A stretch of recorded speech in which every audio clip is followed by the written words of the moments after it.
Hello everyone. Functions in Python की MCQ test series के second video में आपका स्वागत है। इस वीडियो में फंक्शन से रिलेटेड कुछ एमसीक्यू टाइप के क्वेश्चंस को हम डिस्कस करेंगे। अगर आपने पार्ट 1 नहीं देखा है तो डिस्क्रिप्शन में इस वीडियो के डिस्क्रिप्शन में पार्ट 1 का लिंक है और फंक्शन के कंप्लीट वीडियोस का भी लिंक है, तो आप उनको भी एक बार देख लीजिए ताकि आपके कंसेप्ट क्लियर हो जाए। तो शुरू करते हैं। क्वेश्चन 1 से लेकर 9 तक हमने पार्ट 1 में डिस्कस किया था। क्वेश्चन 10 के अंदर हम बात करेंगे which of the following items. Question 10 कह रहा है which of the following items are present in a function header.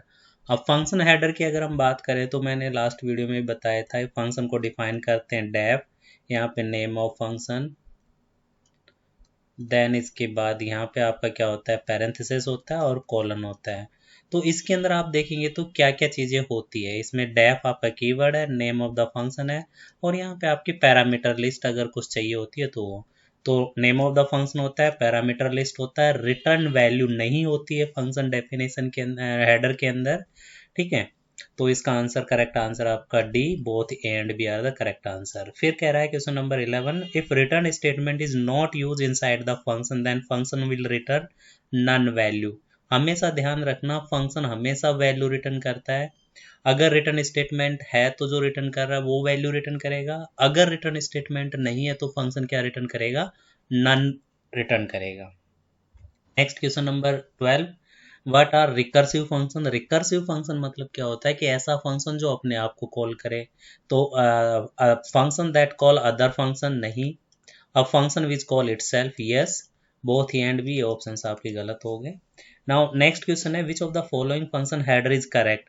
अब यहाँ पे देखिए डिफॉल्ट आर्गुमेंट का कंसेप्ट यूज कर रखा है, तो पहला ए ऑप्शन है आपका def function, A equal to 2, B equal to 3 और सी। तो इस केस में अगर ये सी यहाँ पे होता तो करेक्ट ऑर्डर होता, इसलिए ये नहीं होगा। इसमें बी भी आपका पहले आ चुका है, बीच में आ गया, तो ये भी नहीं है। A B equal to 2, C equal to 3 ये आपका करेक्ट है। Now A B C equal to 3 then D ये आपका गलत हो गया। तो हमेशा ध्यान रखिएगा कि जब भी डिफॉल्ट आर्ग्यूमेंट्स हम प्रोवाइड करते हैं तो वो आर्ग्यूमेंट्स पहले आते हैं जो नॉन डिफॉल्ट है, देन उसके बाद डिफॉल्ट आर्ग्यूमेंट हमेशा फंक्शन के लास्ट में आते हैं। नेक्स्ट क्वेश्चन है आपका, how is a function declare in Python. Function को ऐसे डिक्लेयर करते हैं, डेफ फंक्शन नेम फंक्शन, यहाँ पे बता रहा है देखिए, def function then function name, no. Declare function function name, ये भी नहीं। Def function name, yes. Declare function name, ये भी नहीं है आपका। तो इसका करेक्ट आंसर आपका सी है, जो कि ऑलरेडी मैं आप लोगों के साथ एक्सप्लेन कर चुका हूँ।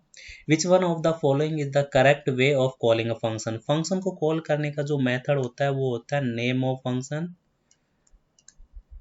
और यहाँ पे क्या करते हैं, उनके पैरामीटर लिस्ट होती है, आर्ग्यूमेंट लिस्ट भी हम इसको बोल सकते हैं।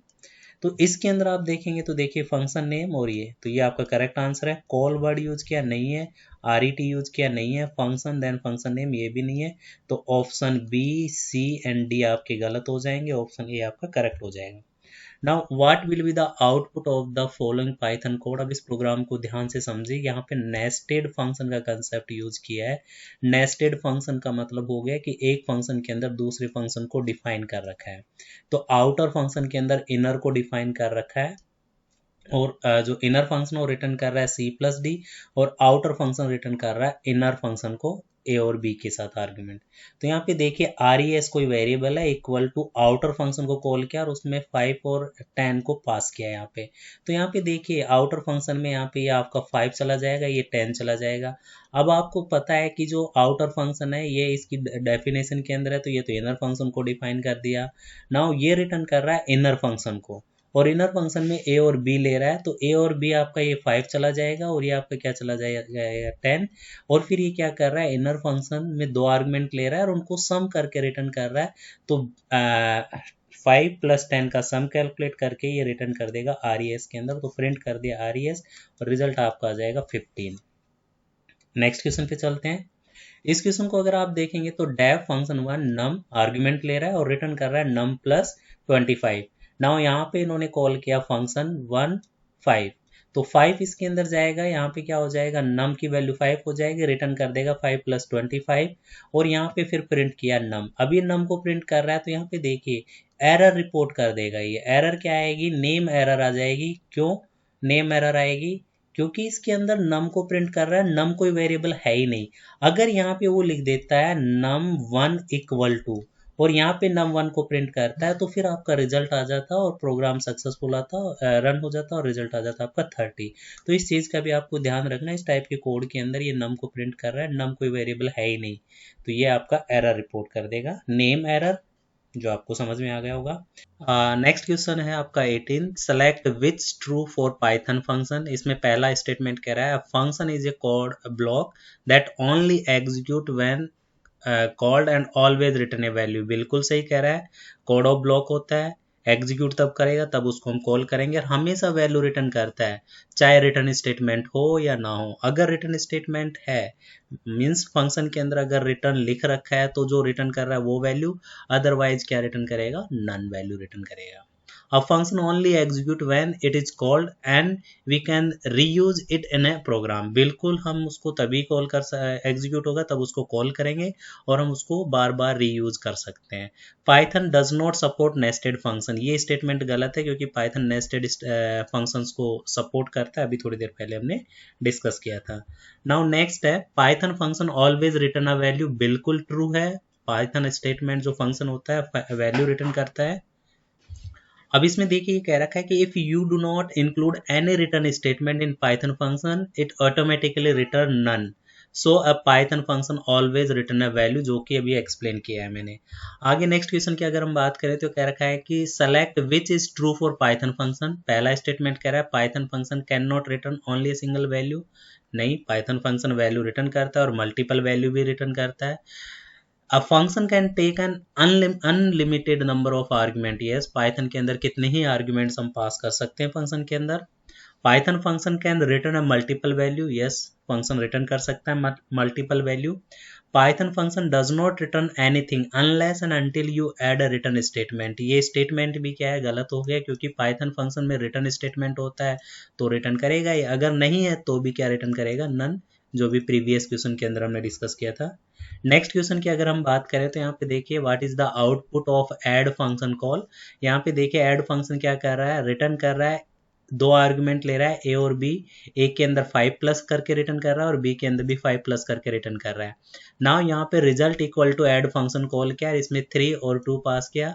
अब according to this function a is 3 and b is 2 और रिटर्न करेगा 3 प्लस 5 और 2 प्लस 5, और 3 प्लस 5 आपका 8 हो गया और 2 प्लस 5 आपका हो गया 7। तो यहाँ पे रिटर्न करेगा, रिटर्न वैल्यू जाएगी रिजल्ट के अंदर, और जो ये किस फॉर्मेट में रिटर्न करेगा, वो टपल की फॉर्मेट में रिटर्न करेगा और प्रिंट कर दिया रिजल्ट, तो यहाँ पे ये आपका आउटपुट हो जाएगा। क्लियर। नेक्स्ट क्वेश्चन की अगर हम बात करें तो इसमें देखिए एक पाव फंक्शन है जो क्या कर रहा है, y इक्वल टू 2 आर्गुमेंट ले रहा है, तो b मल्टीप्लाई बाई p करके क्या कर रहा है, ये पाव की मतलब कैलकुलेट करता है, एक्सपोनेंट के लिए यूज करते हैं। अगर कहीं पे कोई फंक्शन ऑपरेटर आपने ये वाला ऑपरेटर यूज किया है, x मल्टीप्लाई y है, तो इसका मतलब होता है आपका x की पावर y, तो ये रिटर्न कर रहा है। नेक्स्ट आपका डेफ फंक्शन है जो स्क्वायर डेफ फंक्शन के साथ स्क्वायर फंक्शन को डिफाइन किया है। ये फंक्शन क्या कर रहा है, यहाँ पे पावर फंक्शन को कॉल कर रहा है और x की पावर 2 करके ये वैल्यू a के अंदर आ जाएगी, a को रिटर्न करेगा। नाउ आते हैं फंक्शन प्रोग्राम पे, यहाँ पे n इक्वल टू 5 पास किया, result equal to square n में जाएगा, तो देखिए यहाँ पे आएगा, यहाँ पे इसने 5 पास किया। नाउ a इक्वल टू ये कॉल कर रहा है पावर x आपका 5 उसकी पावर 2, तो यहाँ पे देखिए पावर फंक्शन पे जाएगा, ये पावर फंक्शन क्या कर रहा है, x की पावर 5 की पावर 2 दैट इज 25, और 25 कैलकुलेट करके रिटर्न करेगा a में, और ये a वैल्यू चली गई रिजल्ट के अंदर और प्रिंट कर दिया रिजल्ट, तो आपका आउटपुट आ जाएगा 25। नेक्स्ट क्वेश्चन की अगर हम बात करें तो यहाँ पे देखिए ऑपरेटर क्या कर रहा है, डेफ के अंदर फंक्शन का नाम डिफाइन किया rem, 2 आर्गुमेंट ले रहा है, आर्गुमेंट के अंदर रिटर्न कर रहा है a मोड b। अब जो a मोड b है ये क्या करेगा, a को b से डिवाइड करने के बाद जो रिमाइंडर बचेगा वो रिटर्न करेगा। नाउ प्रिंट स्टेटमेंट में रैम फंक्शन को कॉल किया और 3 मोड 7 यहाँ पे इसने क्या किया, पास किया है। अब यहाँ पे देखिए 3 को आप डिवाइड करके देखिए 7 से, तो आउटपुट क्या आएगा, यहाँ पे 7 0 टाइम पे और यहाँ पे रिमाइंडर आपका 3 बच गया, तो आउटपुट आपका क्या आ जाएगा 3। नेक्स्ट क्वेश्चन की अगर हम बात करें तो यहाँ पे कह रहा है ये कह रहा है कि consider the code below line 1 is called. Line 1 को हम क्या बोलते हैं? अब यहाँ पे देखिए लाइन 1 की अगर हम बात करें तो ये आपका फंक्शन का हेडर है। लाइन 2 और इसके नीचे अगर और भी कोई लाइन होती इंडेंटेशन के अंदर तो वो फंक्शन की बॉडी होती। तो यहाँ पे देखिए फर्स्ट ऑप्शन इसमें दे रखा है द फंक्शन हेडर, बिल्कुल सही है। बी ऑप्शन इसमें दे रखा है फंक्शन बॉडी, ये नहीं है। फंक्शन डेफिनेशन ये भी नहीं है, एंड फंक्शन नेम ये भी नहीं है। तो ये आपका लाइन 1 क्या है? फंक्शन की हेडर। और फंक्शन का हेडर हमें बताता है कि फंक्शन का नाम क्या है, कितने आर्ग्यूमेंट वो ले रहा है फंक्शन। नेक्स्ट अगर हम बात करें which of the following are the two main part of every function in Python. Function के अंदर दो पार्ट कौन कौन से होते हैं? आपको पता है कि जब भी कोई फंक्शन डिफाइन कर रहे हैं तो डेफ एक्स वाई जेड कोई फंक्शन है और यहाँ पे आपने आर्ग्यूमेंट पास कर दिया, देन यहाँ पे आप फंक्शन की डेफिनेशन के अंदर कुछ स्टेटमेंट लिखते हैं। तो इसके अंदर ये आपका फंक्शन का हेडर होता है जिसको हम फंक्शन सिग्नेचर भी बोलते हैं, और ये फंक्शन की बॉडी होती है। तो फर्स्ट ऑप्शन है function signature and function body, correct है। Function signature and function crop, नहीं। Function heading and function body, function heading और एंड फंक्शन बॉडी ये भी करेक्ट हो सकता है, क्योंकि हेडिंग का मतलब फंक्शन हेडिंग की जगह ये हेडर वर्ड यूज करता तो ठीक होता। हेडिंग नहीं होता है, हेडर होता है, इसलिए ये गलत हो गया आपका। देन नेक्स्ट इसमें दे रखा है फंक्शन हेड एंड टेल, ये भी गलत हो गया आपका। तो करेक्ट आंसर आपका हो गया ए। नेक्स्ट आप देखेंगे तो यहाँ पे देखिए एक फंक्शन बनाया है इसने, इसमें सिग्नेचर नाम जो फंक्शन का सिग्नेचर है उसमें स्क्वायर नम पास किया है। नम अंडर स्कोर स्क्वायर में क्या कर रहा है, जो भी आर्गुमेंट पास कर रहा है उसको स्क्वायर करके और रिटर्न कर रहा है।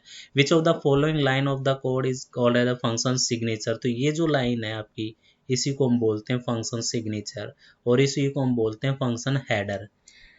नेक्स्ट अगर हम बात करें तो इसमें पूछ रहा है x की वैल्यू क्या होगी जब इस प्रोग्राम को एग्जीक्यूट करेंगे। तो यहाँ पे देखिए x इक्वल टू 10 है, वाइल के अंदर x लेस देन 10 है और x equal to x plus 1 किया है। तो यहाँ पे जो कंडीशन है वो x की वैल्यू 0 के लिए चलेगा, 1 के लिए चलेगा, 2 के लिए चलेगा, 3 के लिए, 4 के लिए, 5 के लिए, 6 के लिए, 7 के लिए, 8 के लिए, 9 तक के लिए कंडीशन सेटिस्फाई रहेगी। जब x की वैल्यू 9 होगी तो 9 लेस देन 10 है, तो यहाँ पे x equal to x plus 1 करेगा तो x की वैल्यू हो जाएगी 10। और जब 10 जाके कंडीशन चेक करेगा तो फॉल्स हो जाएगी। फॉल्स होने के बाद लूप से बाहर आएगा तो x की जो वैल्यू है वो रहेगी आपकी 10। क्लियर हुआ ये भी? नेक्स्ट हम चलते हैं इस वीडियो में बस इतना ही। नेक्स्ट वीडियो में और कुछ कॉम्प्लिकेटेड प्रॉब्लम्स जो फंक्शन से रिलेटेड है, आउटपुट की प्रॉब्लम्स हम डिस्कस करेंगे। अगर वीडियो अच्छा लगा तो लाइक करिए, शेयर करिए अपने फ्रेंड्स के साथ, और कमेंट सेक्शन में कोई प्रॉब्लम हो, डाउट्स हो तो आप कमेंट सेक्शन में कमेंट्स करके भी पूछ सकते हैं। जय हिंद, जय भारत दोस्तों।